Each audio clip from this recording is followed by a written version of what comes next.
8-mile exclusion zone around this vessel, sir.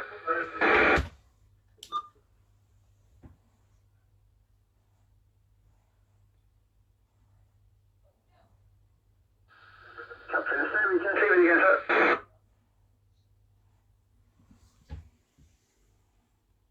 Captain, the steering test, all received, thank you. The Commodore Clifford has passed the war mile, outward bound via the westbound tester, sir.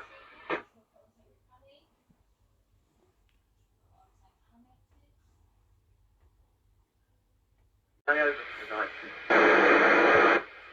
Radio, we just said that's all received, no problem, sir. Is it 7 o'clock run in the morning for that one?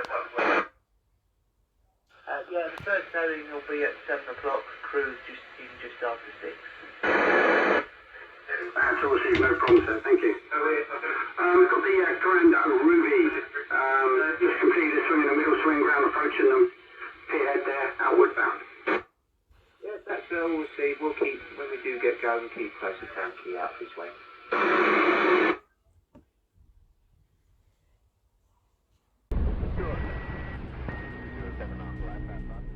On the 6th of October 2020, the Liberian-flagged, Greek-operated oil tanker called the Nave Andromeda left the Nigerian port of Lagos for the British port of Southampton.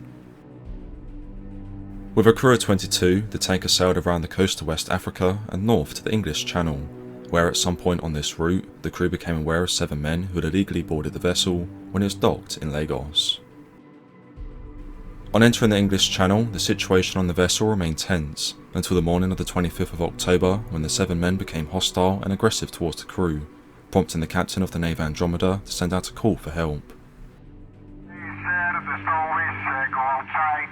I see 4 persons both sides, midship, near to the manifolds, and I have 2 of them starboard side of the bridge, but cannot come in inside. I try to keep them calm, but I need immediately agency assistance.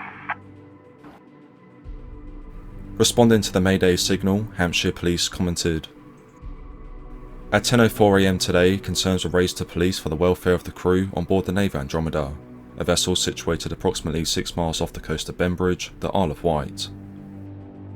It was reported that a number of stowaways were on board and they made verbal threats towards the crew. No one has been reported injured at this time." Over the next few hours, British authorities initiated efforts to find a peaceful resolution to the situation, whilst the Coast Guard and 2 police helicopters, along with a tug and 2 lifeboats, were sent out to track the tanker. Meanwhile, closely following the incident from London, the Ministry of Defence began forward deploying assets in the event that military assistance was required. First to move were 2 Merlin Mark IV helicopters from 845 Naval Air Squadron and 2 Wildcats from 815 Naval Air Squadron, which took off from RNAS Yeovilton just before 15:30 and landed at Royal Marines Base Poole, which is the home of the Special Boat Service. They were joined a short while later by a Chinook helicopter, call sign Lifter 01 and from the Royal Air Force's 7th Squadron, which departed from RAF Odiham at around 16:30 and reached Poole just before 17:10. Approximately 20 minutes later, another Chinook, designated Lifter 2, also took off from RAF Odiham, but instead of heading towards the south coast, Lifter 2 headed first to MOD St Athan in South Wales, where the Special Forces Support Group is based. Arriving here at around 1800 on the 25th of October, Lifter 2 remained at St Athan for roughly 20 minutes, prior to getting airborne again and flying on to Poole, where it landed at 5 minutes to 7.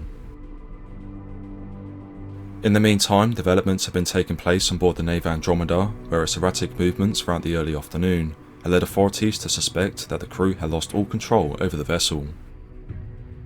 These suspicions were later confirmed when the ship, despite police telling the captain not to do so, dropped its anchor off the southeast coast of the Isle of Wight, resulting in Hampshire Police requesting military intervention to bring an end to the hijacking.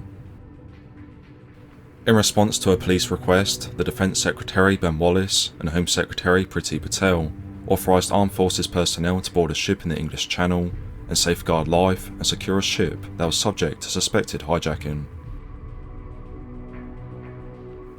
Back at Royal Marines Base Poole, and having received the green light to go in, 16 commandos from the Special Boat Service embarked onto the 2 Merlin helicopters and took off for the tanker sometime between 1900 and 1920. In addition, a team of Royal Navy divers, most likely from Fleet Diving Unit 1, accompanied the SBS on board the Merlins to deal with any potential explosive devices found on board the tanker. Escorting this force were the 2 Wildcats from 815, whilst HMS Richmond, a Type 23 frigate which was anchored off the coast of Torquay, was put on standby to assist with the operation if necessary. Flying out across the English Channel, the helicopter force soon got eyes on the ship, with the 2 Wildcats breaking off to provide aerial surveillance to the boarding, whilst the Merlins approached and hovered above the Andromeda's hull. From here, the SBS assault teams, covered by a couple of snipers tasked with overwatch, fast roped down onto the deck and began a methodical clearance of the tanker. Sweeping through the vessel, the men of the SBS swiftly freed the 22 crew members, who had sought refuge inside a secured room for their own safety. Simultaneously, other commandos moved on and detained the 7 hijackers, who gave themselves up moments after the SBS began boarding. Thus, within 9 minutes of the operation commencing, the SBS had secured all of their objectives and regained complete control over the Nave Andromeda. As confirmation of the mission's success began to break at around 1945, Defence Secretary Ben Wallace commented that, "I commend the hard work of the armed forces and police to protect lives and secure the ship. In dark skies and worsening weather, we should all be grateful for our brave personnel. People are safe tonight thanks to their efforts." An hour after the conclusion of the operation, the 2 Chinooks of 7th Squadron departed from Poole between 2045 and 2100, with Lifter 01 now operating under the call sign of Inferno 5.